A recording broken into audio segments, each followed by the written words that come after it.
Sebelumnya happy weekend ya semua teman-teman. Pagi ini kita berjumpa lagi nih di live Instagram Happy Lova, dan pagi ini udah kedatangan bintang tamu spesial Kak Anggia Mariori. Nah, beliau ini awalnya seorang seorang apa nih ya?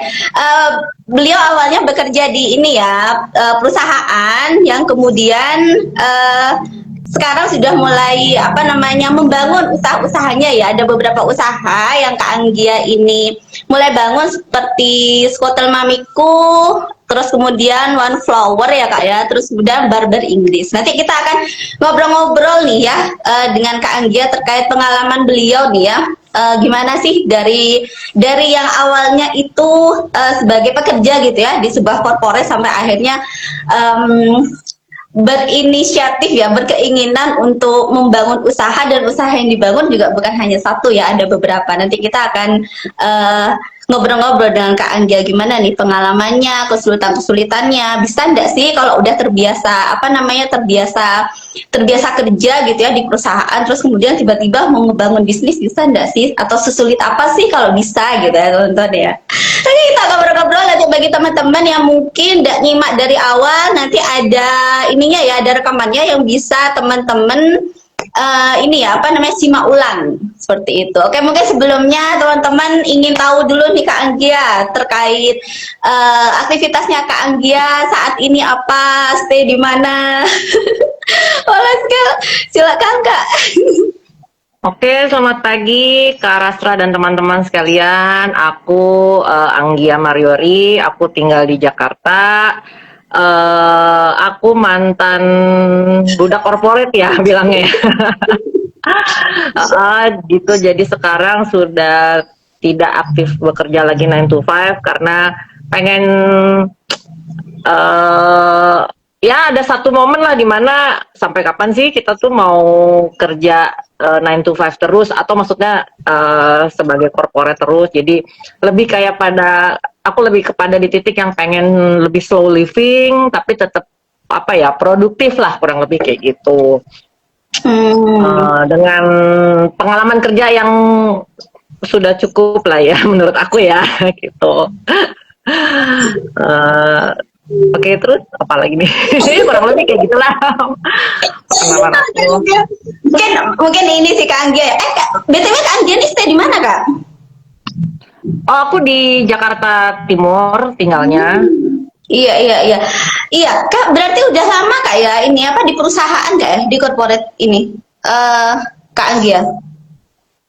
Iya, kurang lebih sekitar, jadi dulu aku mau lulus kuliah langsung kerja, kurang lebih dihitung-hitung kalau sampai kemarin aku baru berhenti kerja tuh tahun ini, kurang lebih lama nih ya, kayaknya ketahuan deh umurnya. Kayaknya hampir 20 tahun lah kerja di korporat. Iya, lama banget ya Kak ya. Iya, udah. Iya, jadi dari zaman muda dulu ya kita pokoknya cari pengalaman, cari ilmu, ibaratnya apa yang kita pelajarin dulu di masa kuliah kita praktekin, pokoknya jadi kita terbiasa bisa bekerja mengikuti aturan perusahaan, beradaptasi dengan lingkungan gitu. Jadi kita ya ibaratnya kuliah nggak sia-sia ya, jadi nggak yang kuliah nikah punya anak jadi IRT ilmunya nggak kepake gitu loh, nggak gitu. Dulu kita sudah terbiasa mulai dari bawah aku ya, jadi ibaratnya sekarang ya bisa dibilang kayak tahan mental baja kali ya. Gitu. Nah, banyak banget Kak ya ini pengalaman selama 20 tahun di corporate ya Kak, di perusahaan. Iya, kurang lebih karena kebetulan aku bekerjanya di bidang retail. Jadi retail itu berbagai macam ya, dari fashion, dari carrywear, handbag, kemudian high fashion, high end, kebanyakan sih di retail gitu. Iya. Nah, udah ada di kondisi nyaman juga mestinya ya Kak, kalau udah 20 tahun ini ya, stay di kantor itu Kak ya, stay di perusahaan. Iya, jadi aku sempat beberapa kali pindah perusahaan ya karena di satu perusahaan mungkin let's say terakhir tuh aku 10 tahun, terus kemudian aku pindah ke perusahaan berikutnya 8 tahun gitu, dan yang terakhir aku nih 2 tahun ya, kurang lebih sama gitu loh, apa namanya, ya karena kan pekerjaan aku kan sebagai visual merchandising and retail interior ya, jadi kurang lebih sama polanya gitu. Cuman di satu titik tuh aku merasa kayaknya udah udah waktunya harus slow living aja gitu loh, kayak tiba-tiba di satu momen apalagi sih ya gitu yang aku cari, karena kayak semuanya tuh udah aku jalanin dari yang ibaratnya adalah pencapaian yang menurut aku nih aku udah mencapai di titik ini, yang aku tuh udah di level aku tuh aku udah cukup puas gitu dengan pencapaian tersebut gitu loh. Jadi udah nggak mengejar keinginan lagi untuk mau lebih lagi, karena menurut aku tuh udah achieve of the top ya, maksudnya udah cukup gitu. Jadi aku pikir kayak lebih slow down, tapi pengen tetap aktif dengan pengalaman yang sebelumnya gitu.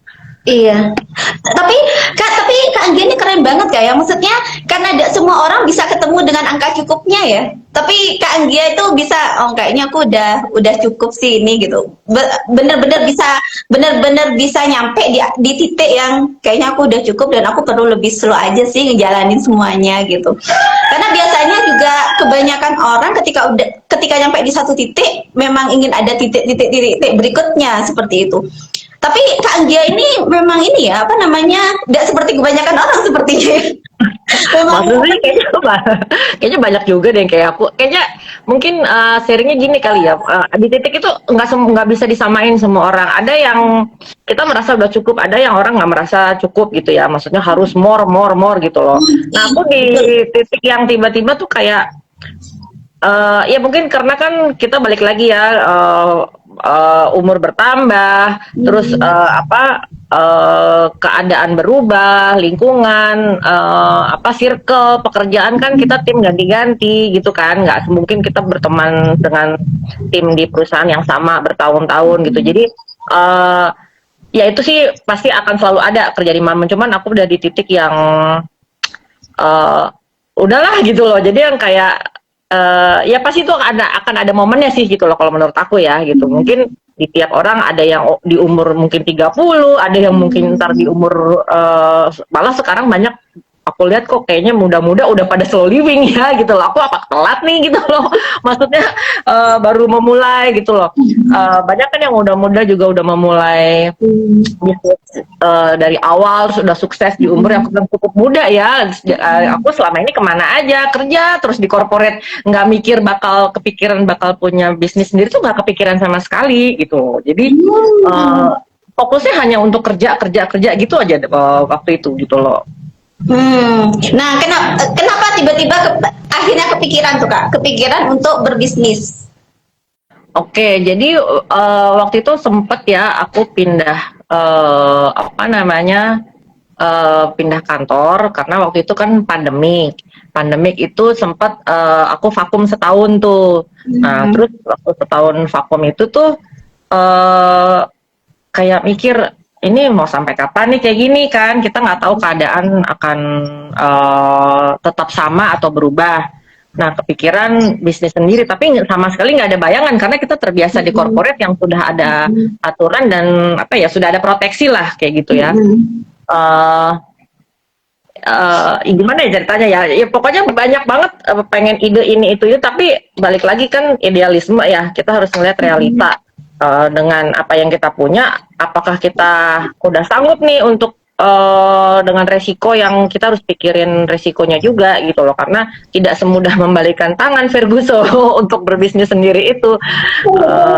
Ditambah ibaratnya modal sendiri lah ya, bukan ada investor apa enggak gitu. Jadi pikir banget gitu loh, untung ruginya itu pun aku juga nggak langsung terjun berani gitu loh untuk misalnya kayak temen juga sama keadaannya, ayo Nggi kita buka kafe, ayo Nggi kita ini, nggak segampang mengokekan gitu loh, karena aku lihat beberapa pengalaman adalah teman aku gitu ya, mereka berbisnis tapi juga habis itu hanya sesaat gitu loh, modalnya mungkin kayaknya kelihatan ini tapi hanya sesaat, terus udah gitu. Jadi kan pasti ada yang salah nih di manajemen atau apalah gitu. Jadi aku hati-hati sekali. Nah, kemudian aku tetap masih kerja, cuman aku nyambi-nyambi kecil lah gitu loh, mencoba usaha kecil tapi masih ibaratnya aku masih bisa pantau sambil kerja gitu loh. Jadi nggak yang apa namanya nggak langsung jebret gitu loh yang wah gini, karena kan itu perlu fokus ya. Ibaratnya saya ngerasain sendiri kalau kita kerja di corporate itu nggak bisa fokus ke yang lain-lain. Kita benar-benar hanya fokus bisa di kantor aja. Udah sisanya weekend hanya untuk me time. Nggak bisa kita harus fokus kan karena bakal berantakan gitu. Jadi, mulai dari awalnya ya mulai dari Skoto Mamiku. Aku boleh langsung cerita aja ya dari Skoto Mamiku. Pas pandemik itu kan semua di WFH ya gitu. Nah, WFH tuh pada kaget dong, saya pun kaget, nggak pernah nge-lockdown di rumah, mall tutup, dimana kerjaan saya tuh tiap hari mall tuh Kak, karena kan di retail ya, jadi harus ke mall, cek toko dan kontrol sebagainya gitu. Nah, pada saat WFH itu aku ngeliat kok orang-orang banyak nih posting makanan gitu kan, jual gitu kan. Ya mulai dari teman ya udah saya beli ya teman-teman sendiri yang jualan gitu kan posting. Nah terus kebetulan aku dan mamiku tuh mami saya ibu saya, nah kita tuh mamiku tuh suka buat makaroni skotel, makaroni panggang, ibaratnya tuh keluarga deh gitu. Nah iseng-iseng suatu hari aku posting, terus banyak yang nanya, Gi mau pesen, aku bingung kok pesen, orang kita kan semua lagi pada seneng posting makanan aja pada saat itu kan, karena mager di rumah cuman main handphone aja nggak bisa kemana-mana. Nah dari situ banyak yang nanya, dicoba deh kita bikin, kita jual gitu kan. Nah dari harga pun aku bingung mau hargain berapa ya gitu, soalnya bukan brand, bukan ya homemade biasa, tapi aku juga ngelihat kok di sana harganya mahal yang udah branding gitu loh. Ya dia udah punya brand ya. Ya udahlah, ibaratnya ini harga temen ya, ibaratnya harga lucu-lucuan lah. Nah, dari situ pesanan tuh banyak banget tuh. Ibaratnya kurang lebih 3 tahun selama dari pandemik itulah, itu pokoknya bener-bener udah mulai merambah ke occasion ya. Occasion itu maksudnya lebaran, Natalan, Imlek. Jadi setiap occasion tuh aku selalu bikin packaging khusus untuk momen event gitu. Nah, ya dari situ. Nah, kemudian aku masih aktif bekerja itu, cuman ya karena memang ini bisnisnya online ya, jadi karena memang itu baik pre-order gitu. Jadi kalau yang pesan baru kita bikin. Nah, sampai aku ikut Jakpreneur diundang untuk gabung, jadi bisa ikut bazar, ikut pelatihan dan lain-lain. Jadi ternyata banyak ya UMKM. Jadi aku tuh termasuk UMKM yang mulai dari nol yang kecil lah ya Kak gitu loh. Nah, cuman seiring berjalannya waktu memang harusnya lebih berkembang. Cuman karena aku kerja fokusnya tetap masih di kantoran tuh Kak, jadi aku tidak mengembangkan dari si Skoto Mamiku hanya satu produk aja ibaratnya gitu loh. Aku nggak ngembangin ke lain-lain karena memang itu kan perlu riset dan waktu ya untuk mengembangkan suatu produk baru gitu loh. Jadi aku memang nggak fokus ke situ, hanya sebagai sampingan karena waktu itu pandemik. Cuman karena demandnya masih ada terus dari customer lama sama customer baru, jadi aku nggak bisa stop, terus dijalanin aja gitu loh. Karena yang customer lama tuh, Mbak, aku mau pesan lagi buat acara gathering, aku mau pesan lagi karena mereka mungkin cocok dengan rasanya si Skoto Mamiku. Karena ada juga customer yang nggak cocok, misalnya wah rasanya kurang ini ya, berarti memang bukan seleranya dia gitu loh. Jadi ibaratnya aku dengan ciri khasnya mamiku sendiri, kita punya ciri khas seperti ini dengan tagline-nya crunchy outside, creamy inside gitu. Jadi teksturnya tuh memang creamy, di luarnya crunchy. Nah, ada yang beberapa tipikal makaroni panggang tuh memang dia modelnya agak agak stiff gitu ya, agak keras gitu ya. Tapi kalau aku memang teksturnya ke situ ciri khasnya. Jadi memang ya banyaklah feedback yang dari customer yang suka. Ya kalau yang suka udah pasti dia jadi loyal customer gitu ya. Kalau yang kurang cocok ya kasih inputan, ya udah oke, kita terima namanya. Saya baru pertama kali nih jualan jasa makanan dan langsung direct apa namanya customernya kan kalau komplain langsung ke kita gitu. Gitu. Nah, kayak gitu. Sampai apa ya, karena banyak juga yang tanya ini halal apa enggak gitu. Jadi akhirnya aku ngambil, sampai segitunya gitu karena udah banyak kali ya produk-produk makaroni panggang yang mungkin memang dia bukan pakai produk yang non halal gitu. Jadi akhirnya aku ambil sertifikasi halal dari Jakpreneur, dan itu iya, jadi untuk UMKM sih penting banget ya kita walaupun produknya UMKM tuh punya sertifikasi halal itu penting gitu. Jadi itu pun juga alhamdulillah sih gratis gitu dari Jakpreneurnya. Kita ikutin prosedurnya aja gitu loh. Yang penting tergabung sama Jakpreneur kayak gitu. Oh iya iya. Berarti perizinan kehalalan itu juga ini Kak ya, apa bisa didapat sama teman-teman UMKM dengan gratis sebenarnya Kak ya? Iya, iya. Asal dia tergabung Jakpreneur di wilayah kecamatannya dia tinggal gitu, kan sesuai domisili gitu. Nanti itu ada apa namanya pelatihan seminarnya gimana cara prosesnya harus A, B, C sampai Z itu semuanya asal kita ikutin sesuai standar dan prosedur, nanti itu turun apa sertifikasi halalnya gitu. Nah, Kak, awal untuk bergabung di Jakpreneur sendiri itu gimana tuh Kak? Oh ya, jadi waktu itu aku dihubungin di IG-nya Skotel Mamiku. Dia tanya, apakah kakak sudah tergabung Jakpreneur? Mungkin karena kita sering posting ya, jadi waktu itu kan UMKM kan hashtagnya rame ya zaman-zaman awal dulu. Jadi dia pun memang mentargetkan pasarnya tuh UMKM untuk bergabung Jakpreneur karena bakal lebih apa ya, dikembangin lagi, diajak pameran, dibuatin bazar, jadi diperkenalkan lagi, maksudnya lebih kepada UMKM tuh supaya mereka punya wadah untuk memperkenalkan produknya gitu. Jadi aku ditawarin gitu ya, aku gabung di wilayah aku di Jakarta Timur nih gitu. Baru nanti ada satu grup lah ibaratnya khusus UMKM, misalnya aku wilayahnya tuh Rawamangun ya, Jakarta Timur, Pulau Gadung. Nah itu isinya UMKM apapun di situ yang di wilayah itu. Nanti akan ada info, ada pelatihan gratis, macam-macam pelatihannya, namanya ikut bazar, apa produknya gini-gini. Jadi semuanya sih terarah ya. Jadi kita pun oh ternyata tuh kalau kita di jalan yang benar ya, ya terarah aja. Soalnya kan waktu itu juga bingung UMKM jualan apa ya gini-gini. Itu kayak bingung gitu loh, kayak oh ternyata kalau ikut begitu tuh enak sih, ada yang ngatur gitu loh, lebih rapi gitu. Iya, iya Kak, kita sambil baca-baca komen ya Kak ya. Maksudnya kita ngobrol. Ini ada yang tanya Kak, sekarang masih ada nggak ya buat Jakpreneur ini? Iya benar Kak, soalnya mungkin ini teman-teman juga butuh Kak info-info ini. Tadi kan katanya Kak Anggia ini dihubungin Kak ya. Nah, misalnya untuk teman-teman UMKM yang memang butuh dan memang tidak dihubungin itu alurnya kemana ya Kak ya? Bisa menghubungi kemana gitu mungkin Kak Anggia tahu?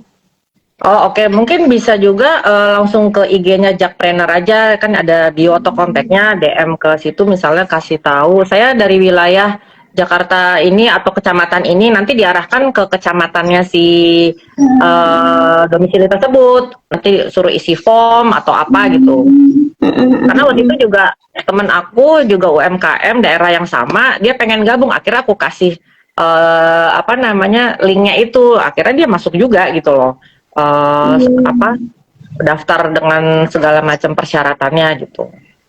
Iya iya. Tuh selain dapat sebelum halal itu kita dapat namanya apa ya, NIB kalau nggak salah. Jadi kayak nomor apa, nomor induknya si produk kita gitu loh. Jadi resmi gitu. Iya iya.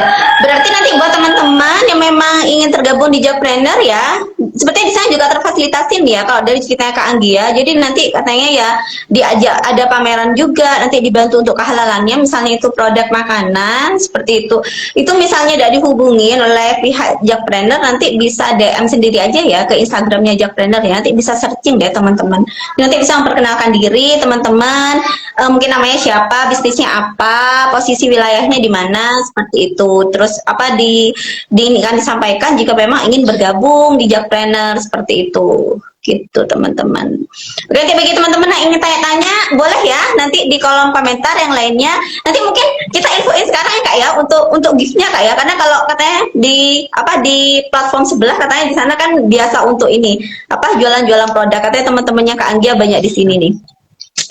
Jadi kita ini ya, jadi Kak Anggia ini nantinya akan ngasih gift nih ya buat temen-temen yang beruntung, buat satu orang yang beruntung nih ya.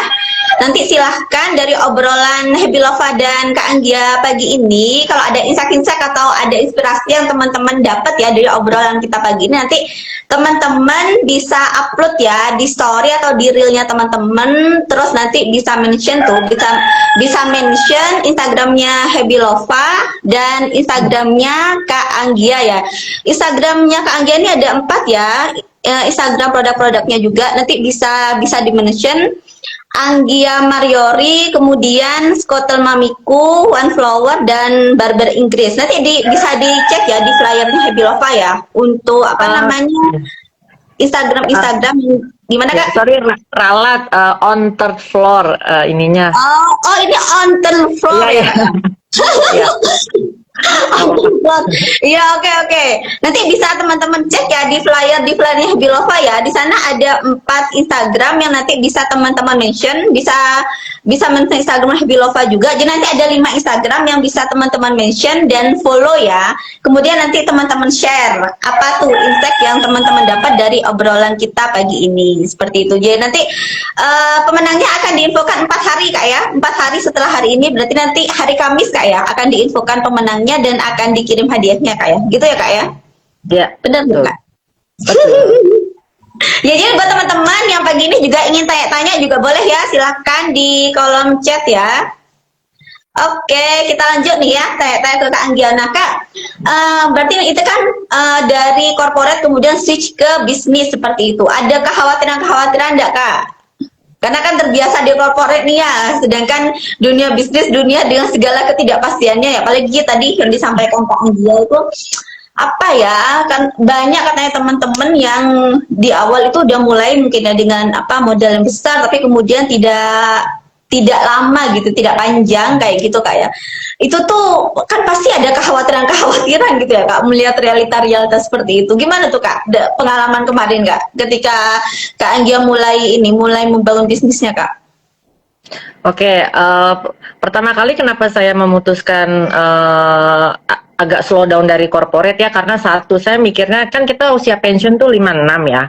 Nah, saya tuh mikirnya nanti begitu saya pensiun, saya nggak punya preparation, abis itu saya mau ngapain ya? Baru kayak kaget gitu loh, yang kayak aduh mau mulai bisnis, tapi bener-bener tuh karena kalau habis masa pensiun tuh kayak mungkin kita terbiasa kerja 9 to 5 biasa sibuk, kaget tiba-tiba kosong nih gitu. Jadi kan makanya saya udah mulai dari pandemik itu udah mulai kayak gimana sih bisnis sendiri walaupun kecil-kecil tapi tahu nih up and down-nya seperti apa gitu. Nah sekarang saya pun memulai bisnis setelah saya sebelum masa pensiun, saya udah ini dulu karena mikirin nanti supaya saat kita udah nggak kerja kita tuh bisa tetap menghasilkan, seperti kayak kita tetap aktif tapi udah nggak memulainya nggak udah ditua gitu loh. Kalau udah tua yang ada udah jompo nih kita, yang ada udah nggak ada tenaga. Boro-boro kita mau ngajarin training tim ya, kitanya sendiri juga kan kalau bisnis itu sendiri itu kan semuanya bener-bener kita yang konsep ya dari A sampai Z. Kalau kita kerja di corporate perusahaan kan semua udah terstruktur. Yang bagian ini ABCD divisinya udah jelas, kita hanya benar-benar kok mengerjakan bagian kita. Nah kalau di kita sendiri tuh ini kayak ibaratnya sekarang saya memulai 3 bisnisnya aja ya, ibaratnya saya ya sosial media manajernya, marketingnya, salesnya, benar-benar QC-nya, semuanya benar-benar tuh dari A sampai Z kita harus pikirin sendiri konsepnya gitu. Nah apa namanya, nah untuk memulainya itu saya kan tadi saya sempat mentionnya, saya ngelihat gitu loh contoh beberapa rekan gitu yang memulai bisnisnya dengan modal yang cukup besar tapi nggak panjang ya nggak lama atau gimana gitu loh, kurang paham juga. Nah saya tuh nggak mau kayak nanti begitu saya udah keluar duit banyak terus begitu nggak kelihatan hilalnya nih, saya bisa stres tuh. Bisa stres karena duitnya hilang kasarnya ya gitu ya. Jadi saya ibaratnya saya juga perhitungan, walaupun misalnya modalnya ada atau apa, tapi saya nggak mau kayak kalap gitu loh. Wah ini bisnis invest bagus loh, kita taruh duit segini, kita bikin ini. tapi kita belum tahu BEP-nya tuh berapa lama gitu. Jadi benar-benar saya perhitungan banget. Saya mulai aja nggak apa-apa dari yang kecil, tapi saya bisa ngukur gitu loh kemampuan saya.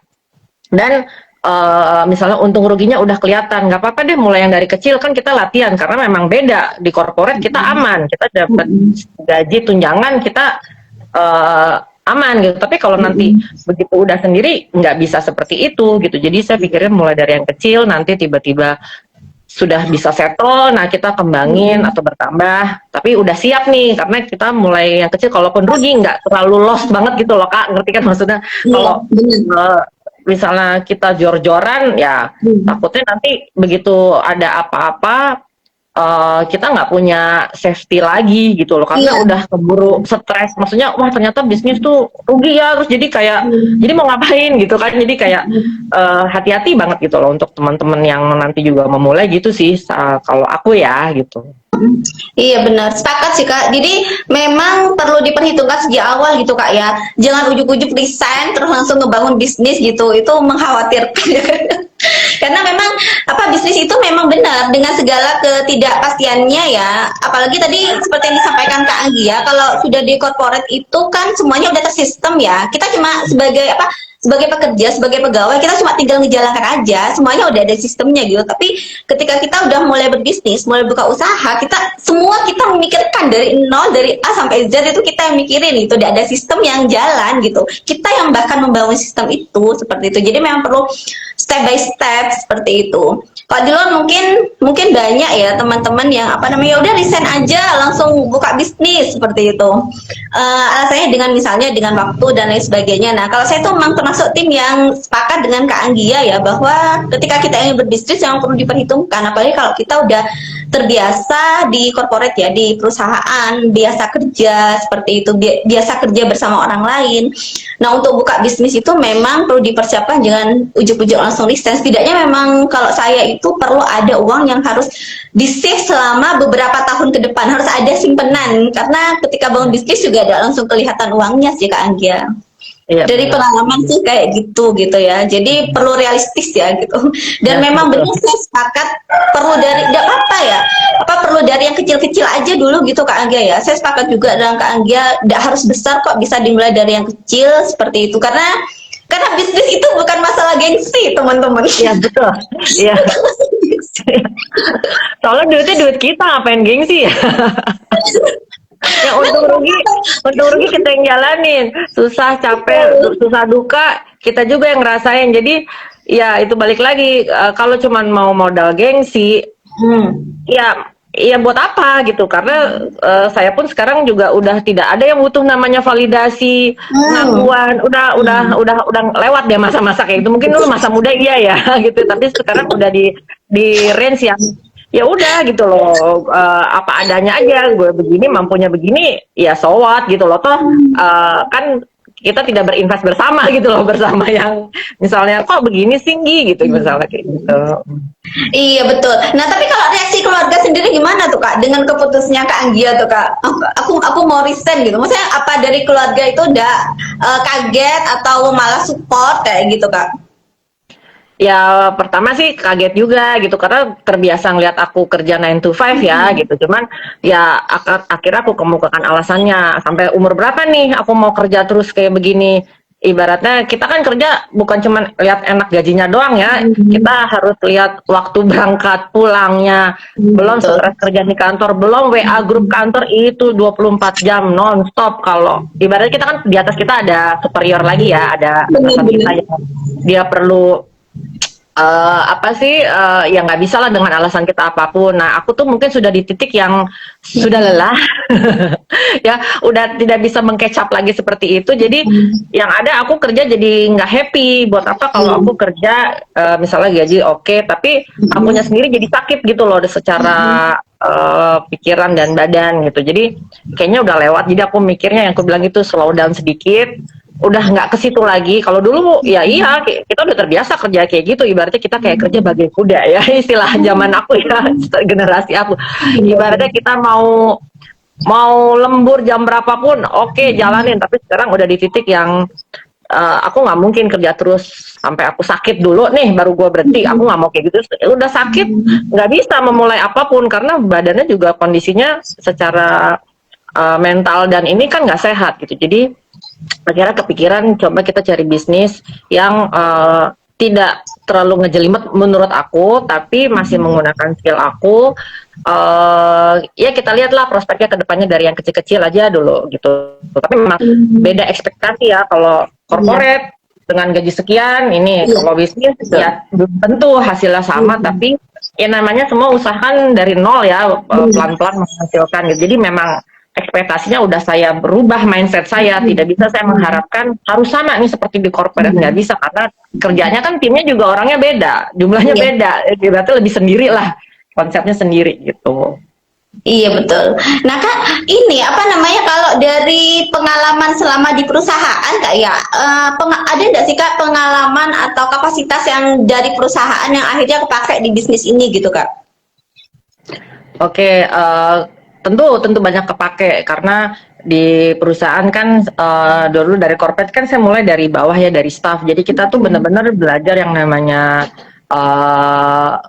apa ya, soft skill, hard skill, dari kita kerjasama dengan tim, teamwork, terus gimana kalau kita punya masalah ada case by case, jadi ya dari problem solving. Terus kalau kita punya tim kita harus punya leadership, terus selalu yang pasti akan berganti-ganti kita harus punya apa namanya adaptabilitas, dan udah pasti karena di bidang kerjaan aku kan penuh dengan kreatif dan inovasi, jadi apa yang selama ini aku jalanin, aku ibaratnya kayak ya udah nih sekarang gue yang bikin sendiri nih gitu. Jadi apa namanya kayak kebetulan kan di bidang aku visual merchandise and retail specialist, jadi banyak berhubungan dengan renovasi dan interior design store gitu. Jadi itu yang sekarang aku tawarkan sebagai pribadi nih, maksudnya itu.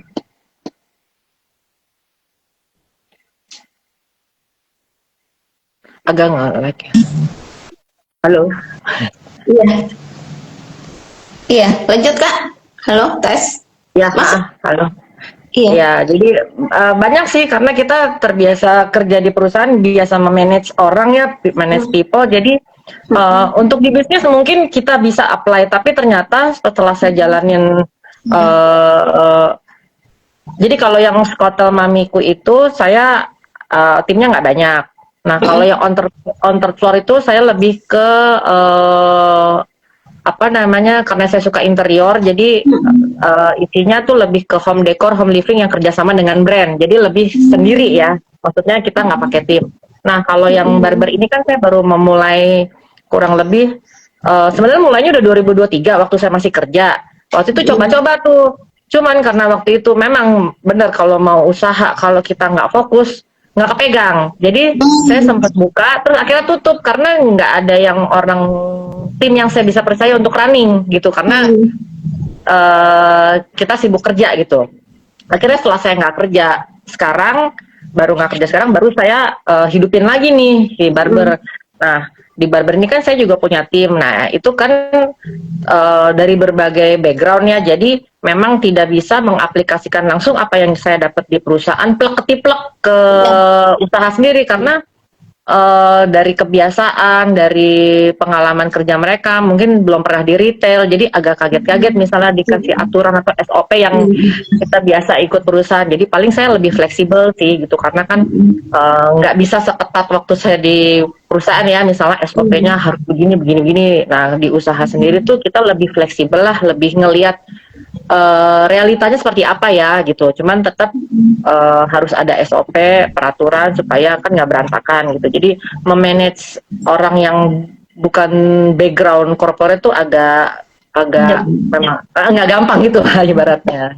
Betul, iya, bagus banget sih Kak ya. Jadi memang pada akhirnya belajar lagi gitu Kak ya. Maksudnya karena memang dunia korporat dengan dunia bisnis, apalagi memang bisnis yang memang dimulai dari ini Kak ya, apa namanya, memang UMKM, untuk apa, manajemen SDM-nya ya mungkin ya itu juga berbeda gitu Kak ya. Karena maksudnya memanajemen SDM seukuran UMKM dengan SDM seukuran perusahaan, seukuran corporate itu memang memang beda Kak ya. Seperti yang tadi disampaikan Kak Anggia.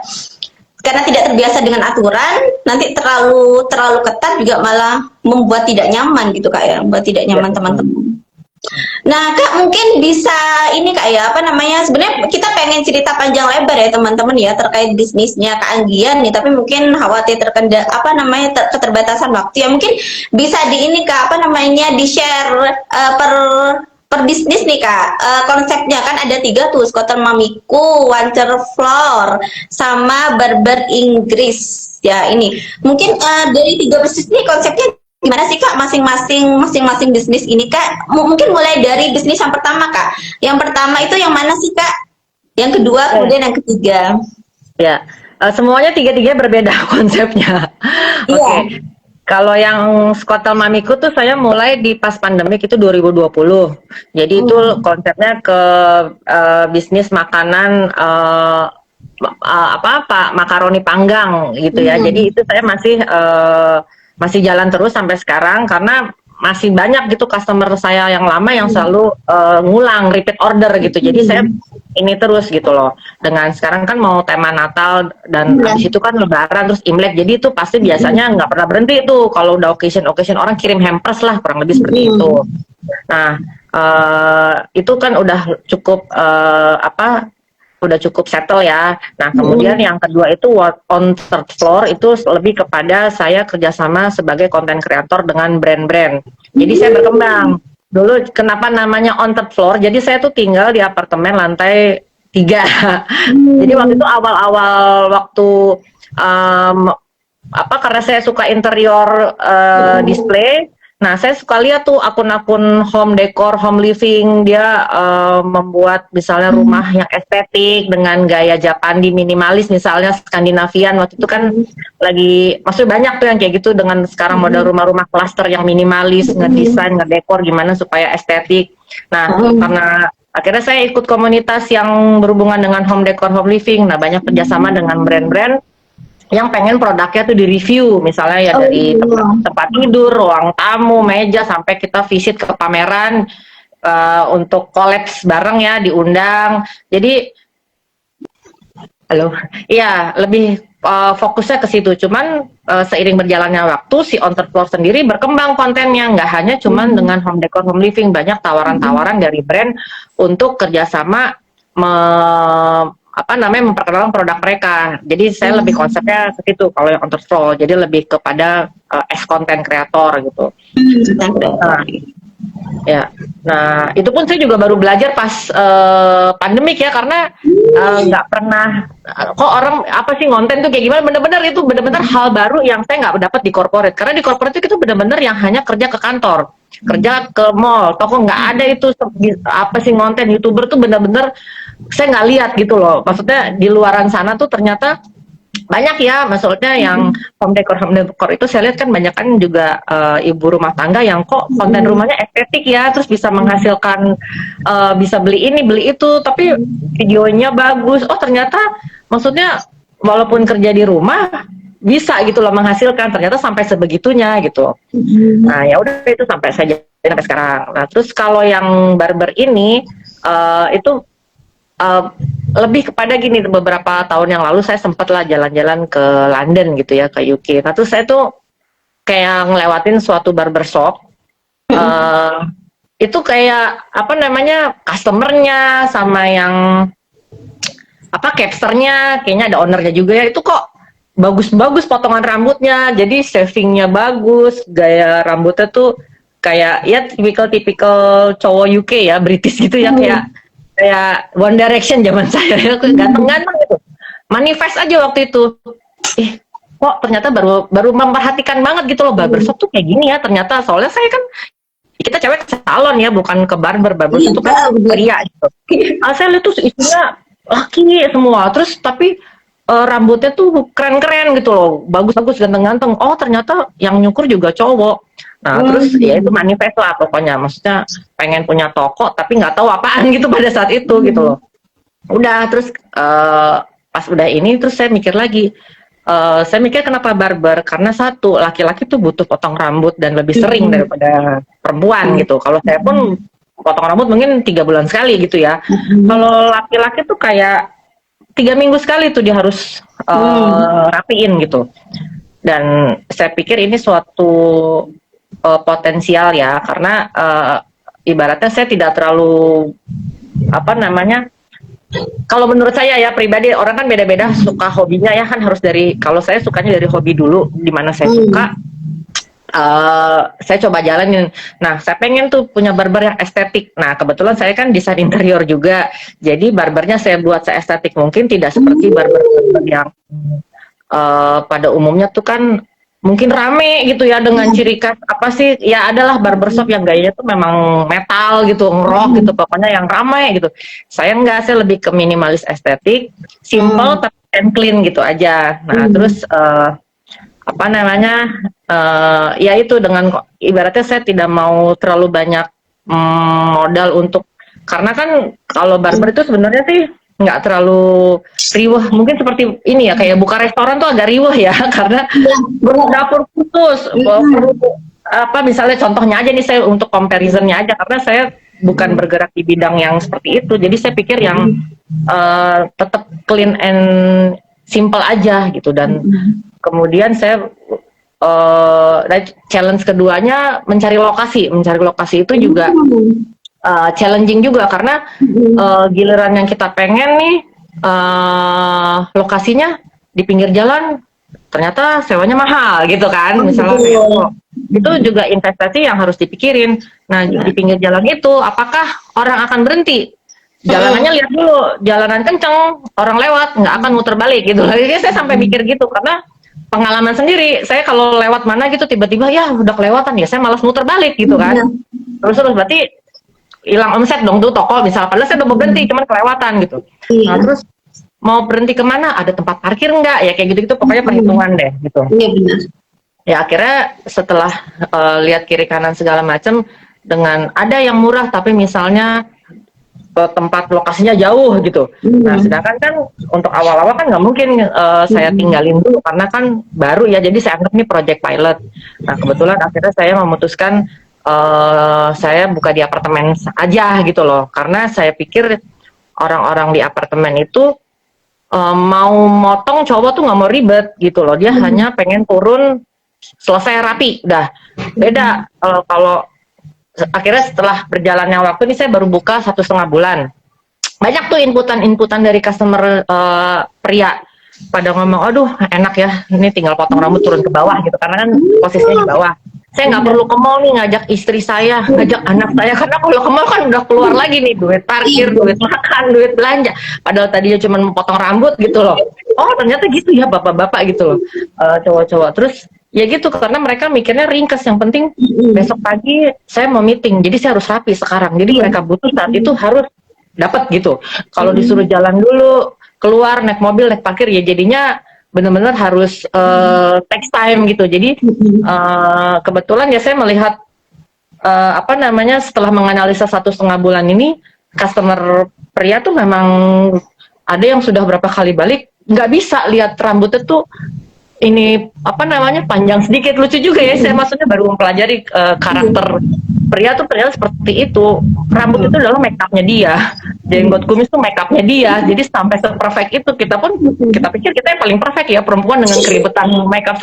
Ternyata pas ngeliat pria tuh ternyata gitu juga ya. Jadi groomingnya laki tuh di rambut, panjang sedikit aja itu udah kayak apa ya kepanikan sendiri gitu. Padahal kita kan nggak pernah mikir, suami saya juga biasa aja gue ngeliatnya, tapi kayak udah ada gitu yang tipikal cowok-cowok tuh nggak bisa panjang dikit gitu, karena mereka kan bekerja ya, jadi terbiasa rapi gitu.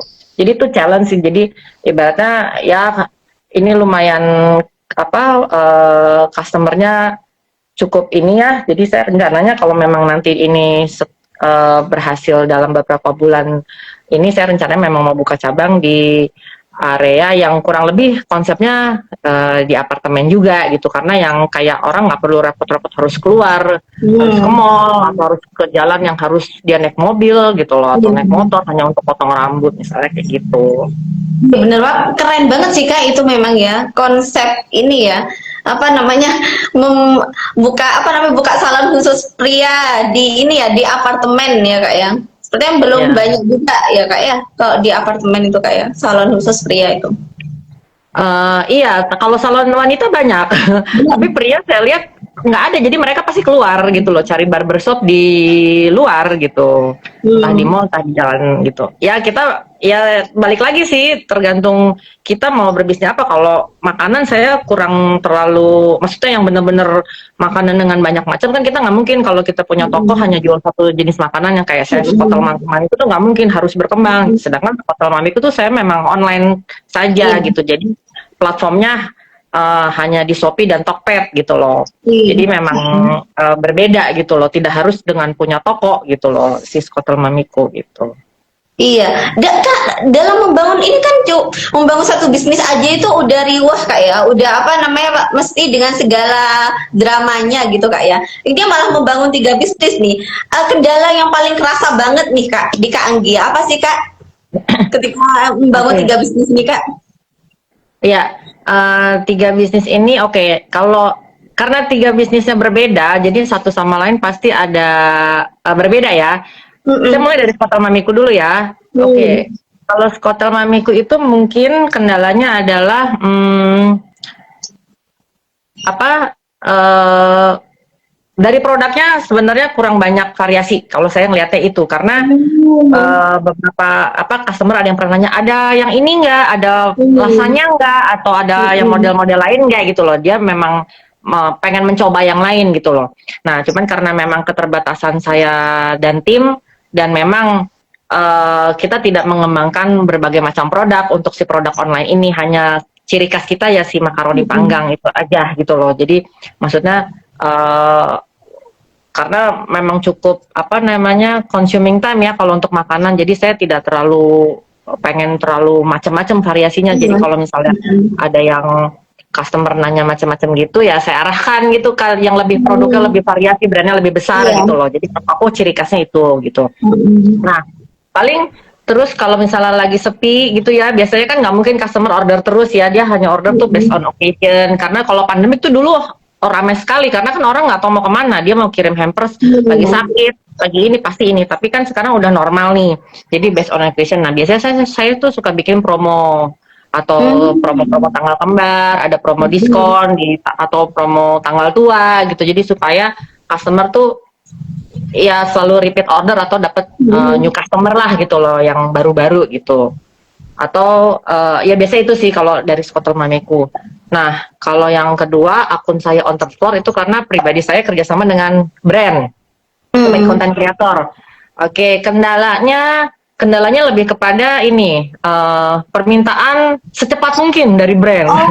Jadi misalnya habis dikirim barang, review produk, atau saya habis visit pameran yang di endorse, harus segera ngedit kan, gitu kan, ngedit, draft, approval ACC, baru bisa posting gitu. Ada yang minta same day edit gitu. Jadi di hari itu juga saya visit pameran, saya harus ngedit, harus buat voice over, ya itu draft ACC approval baru bisa tayang. Ada yang memang permintaannya seperti itu. Tapi kalau uh, yang lain sih so far, oh ada juga yang paling brand-brand yang selalu mintanya barter, gitu. Jadi kan sekarang dulu awal-awal saya memang barter produk gitu, tapi habis itu kan baru tahu tuh ternyata konten kreator tuh nggak harus barter loh, kita tuh punya nilai tersendiri dengan adanya red card gitu. Hmm. Jadi semakin konten kita bervalue kan artinya kan semakin menguntungkan buat si brandnya tersebut kan. Nah kita juga sebagai konten kreator juga kita tuh ngedit itu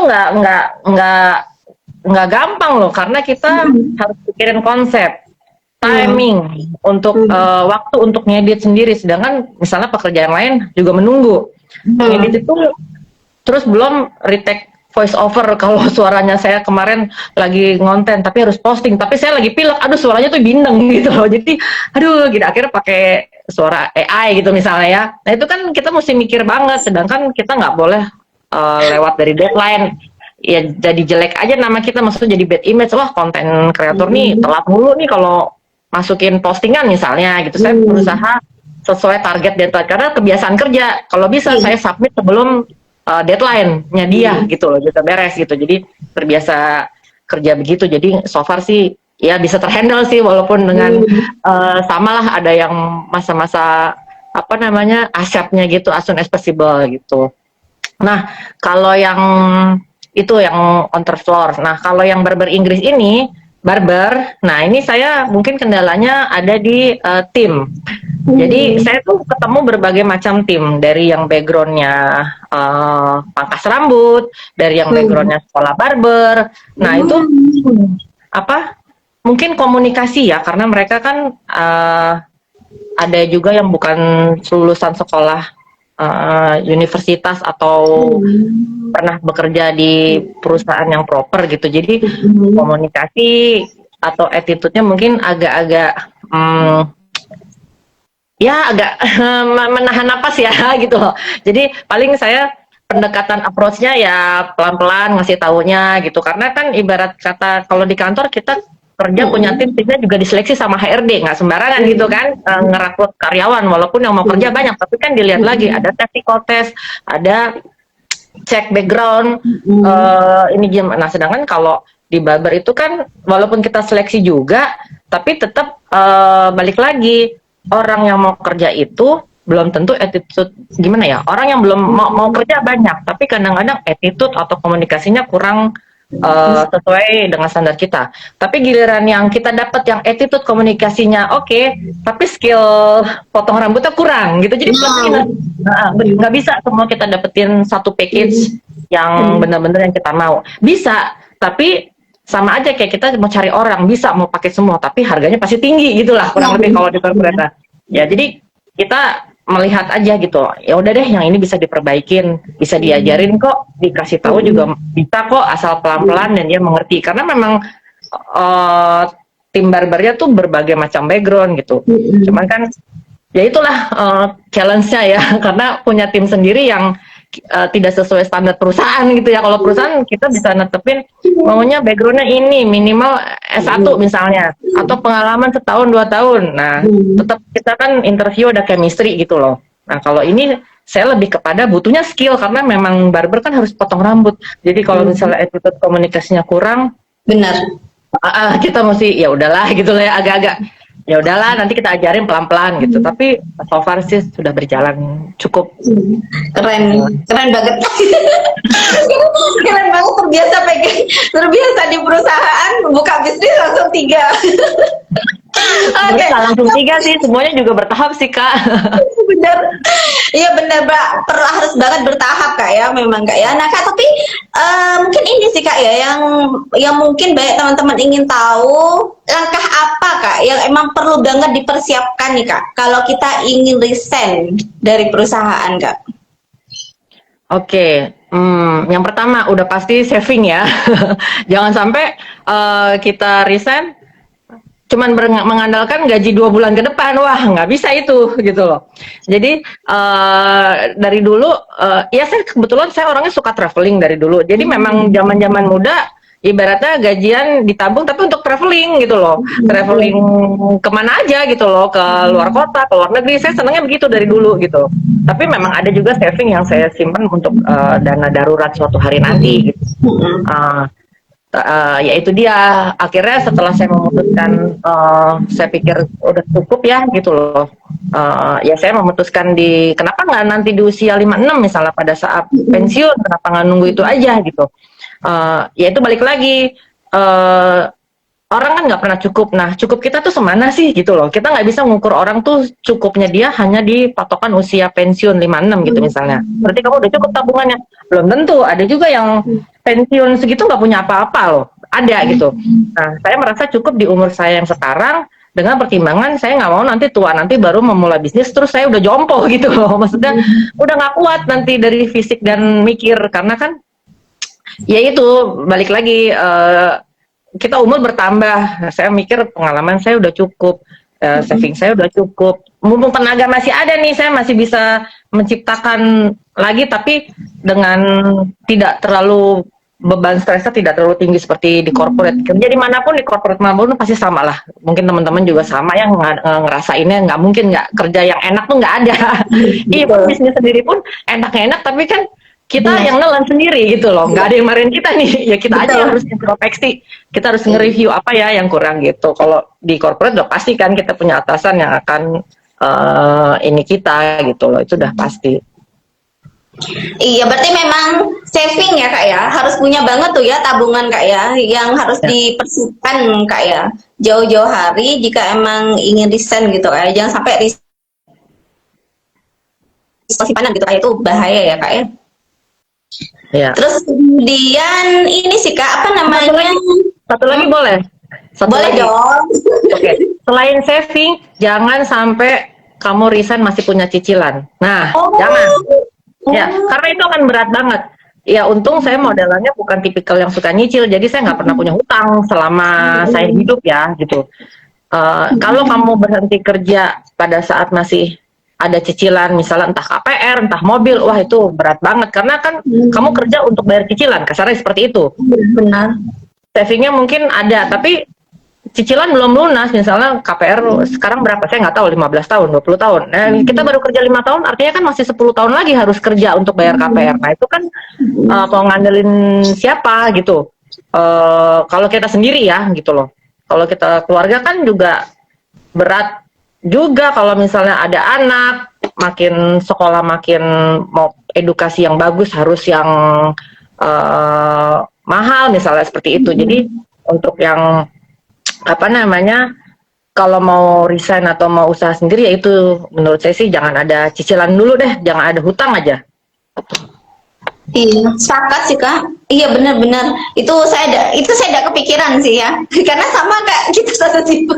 saya juga termasuk yang apa namanya tidak terbiasa dengan yang seperti itu, tapi maksudnya ya boleh aja gitu ya, maksudnya Ya, untuk boleh teman-teman aja. yang memang bisa nyicil hal-hal kayak gitu boleh, cuman ya jika emang ingin resign kayak gitu, hal seperti itu mungkin baiknya diselesaikan dulu seperti itu agar tidak menjadi beban ketika nanti teman-teman ingin berbisnis, karena bisnis itu benar-benar bukan sesuatu yang mudah, tapi bukan sesuatu yang kayak tidak bisa diusahakan juga, bisa kalau diusahakan, cuman memang meminimalisir sekali beban-beban ketika kita menjalani bisnis seperti itu. Salah satunya dengan terkait masalah cicilan tadi ya, terkait masalah hutang seperti itu. Gitu teman-teman, teman-teman jangan takut ya, jangan takut berbisnis dan Ya, mulai aja. Ya. Mulai aja dulu sebenarnya, sama kayak kata teman saya, aduh takut nih, nggak, mulai aja dulu. Kalau nggak pernah tahu kapan kita bisa mengukur kemampuan kita. Sebenarnya kita mampu, cuman karena kita nggak pede, kita ragu-ragu, jadinya malah ciut gitu loh. Orang udah sampai mana, kita masih di sini aja gitu. Jadi ya balik lagi, kita yang jalanin, kita juga kok yang rasain enak nggak enaknya ya. Bukan imbasnya, bukan ke orang lain, kita juga. Tapi itu kan jadi bahan apa ya, kayak refleksi buat kita sendiri. Oh ternyata selama ini tuh gue begini ya, gue bisa loh, gue mampu loh, misalnya kayak gitu. Iya, keren sih ya ini tadi yang disampaikan sama Kak Anggia. Jadi kalau kita tidak coba, kita tidak bisa ngukur kapasitasnya kita tidak bisa ngukur kemampuan kita sampai semana tuh gitu ya. Karena tidak mencoba hal-hal yang baru, kita terbiasa ada di kantor, tapi kemudian tidak mencoba hal yang baru. Kalau kita coba, nanti kita mungkin akan menemukan tuh hal-hal baru. Oh, ternyata aku bisa ini, ternyata aku bisa ya. Seperti Kak Anggia nih ya. Anggia banyak sekali di corporate udah banyak pengalaman, terus kemudian ketika mencoba hal-hal yang baru gitu ya di luar perusahaan, ternyata ini bisa jadi konten kreator, kita kerjasama dengan banyak brand seperti itu. Nah, hal-hal seperti itu, kemampuan-kemampuan kita seperti itu hanya bisa kita temukan ketika kita berani mencoba gitu ya Kak ya. Nah Kak, mungkin pesan Kak buat teman-teman nih Kak, buat teman-teman kantor. Teman-teman kantoran yang ingin berbisnis, ada pesan-pesan nggak nih Kak dari Kak Anggia nih Kak sebelum kita akhiri Kak? Waduh, apa ya? Paling kalau dari saya sih intinya bukan modal nekat ya, saya bukan modal nekat. Saya intinya apapun yang kita jalani itu pakai perhitungan gitu, karena kita terbiasa ngukur resiko kan kalau di corporate. Jadi bukan namanya modal nekat, enggak. Intinya kita, apa yang kita pelajarin di corporate tuh, kalau saya mungkin yang benar-benar apa ya, yang jadi apa ya namanya, jadi istilahnya jadi nempel di saya tuh lebih kepada konsistensi, disiplin, ya dan teamwork sih. Jadi kita benar-benar harus beradaptasi dengan lingkungan. Jangan patah semangat kalau misalnya, waduh jualan segini gue rugi, udah gue nggak mau usaha, gue trauma, gue gitu. Enggak, karena memang kita kan belajar apa ya namanya, kayak ada fluktuasi ya, ada peningkatan di bulan tertentu, menurun di bulan tertentu. Anggap satu kalender tuh 1 tahun, pasti ada up and down-nya. Nah, itu yang kita pelajarin di perusahaan juga begitu gitu. Jadi jangan menyerah. Intinya apa ya, pokoknya yang kamu punya, skill yang kamu dapetin selama ini kamu bekerja, kamu pakai gitu. Sayang gitu kalau misalnya kamu banyak di perusahaan itu, apapun yang kamu pelajarin di perusahaan itu, manajemen atau teamwork, tim, semuanya itu dipakai gitu. Jadi kita tetap terbiasa kerja, cuman mungkin lingkungan kerjanya lebih small aja gitu loh, lebih kecil gitu. Ibaratnya memanage tim sendiri bisa gitu sih gitu. Jadi kita kayak nggak, kalau saya pikirnya tuh kita nggak tiba-tiba blank kosong gitu loh karena berhenti kerja terus udah nggak kepake, bingung ya. Padahal enggak, sebenarnya kita tuh masih bekerja, cuman kita bingung aja karena circle-nya udah beda, nggak seperti di kota kita sekarang circle-nya sendiri atau dengan cuman berapa orang tim lah gitu. Tapi sebenarnya kayak gitu nanti bakal banyak mungkin ide muncul yang kita nggak pernah kepikiran di corporate, karena corporate kan kita ditugasin ini ya, artinya kan harus bekerja gitu, giliran jadi kan mungkin bisa begini, idenya bisa lebih berkembang sih gitu. Ya, nah itu ya pesan-pesan dari Kak Anggia nih buat teman-teman yang mungkin sekarang lagi kerja kantoran, di corporate, di PT atau dimanapun yang ingin coba-coba berbisnis nanti. Silakan bisa langsung dimulai aja ya bisnisnya, dan tidak perlu buru-buru resign untuk memulai bisnisnya ya. Bisa sambil kerja seperti yang Kak Anggia tadi, pengalaman-pengalaman Kak Anggia tadi yang disampaikan Kak Anggia. Nyambi kerja, nyambi dimulai aja dulu bisnisnya pelan-pelan sambil save gitu ya, save keuangan dikit-dikit, memastikan tidak ada cicilan seperti itu. Jika udah ready, siap untuk resign, silahkan resign. Jika belum siap, ya sambil di jalan aja terus, slow dengan pelan-pelan, karena bisnis bukan masalah gengsi. Nah Kak, buat teman-teman yang ingin kepo-kepo ya dengan produknya Kak Anggia, atau ingin order gitu Kak, itu kemana nih Kak Anggia? Ya boleh follow Instagram Skotl Mamiku, ada di flyernya Hebelova ya. Iya. Terus on third floor untuk kerjasama dengan konten kreator seperti saya dengan brand-brand. Kemudian yang ketiga barber Inggris. Kalau ada teman-teman yang mau mampir silahkan nikmati promo-promonya. Kalau memang di sekitaran daerah apartemen, ya ibaratnya daerahnya Kak. Oh ya, saya di apartemen Casablanca East Residence. Semua ada di bio-nya si Instagram sih, di apartemen Casablanca East Residence Jakarta Timur. Tuh. Oke, itu ya teman-teman ya, jangan lupa di follow. Terus jangan lupa juga buat teman-teman yang pagi ini dapat insight atau inspirasi ya dari obrolan Hebelova dengan Kak Anggia, nanti bisa di share ya di reels atau di story teman-teman. Terus nanti bisa di mention tuh ya, bisa di mention Instagram kita Hebelova, Instagram Kak Anggia juga Skotl Mamiku, on the floor, sama barber Inggris juga, nanti bisa follow dan di mention. Oke, teman-teman, nanti ada hadiah yang akan dikirim nih oleh Kak Anggia ya, 4 hari ke depan akan diinfoin pemenangnya dan akan dikirim hadiah buat teman-teman yang mau share insight yang didapat dari obrolan kita pagi ini. Oke, nanti diinfoinnya di story Instagramnya Kak Anggia ya, di Anggia Mariori nanti 4 hari lagi ini Kamis. Oke, gitu ya teman-teman.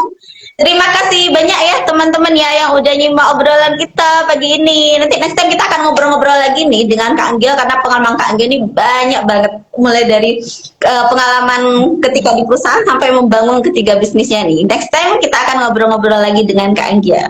Oke, terima kasih banyak ya Kak Anggia ya buat waktunya. Oke, sampai jumpa di agenda live Instagram berikutnya. Happy weekend, selamat pagi. Happy weekend, pagi.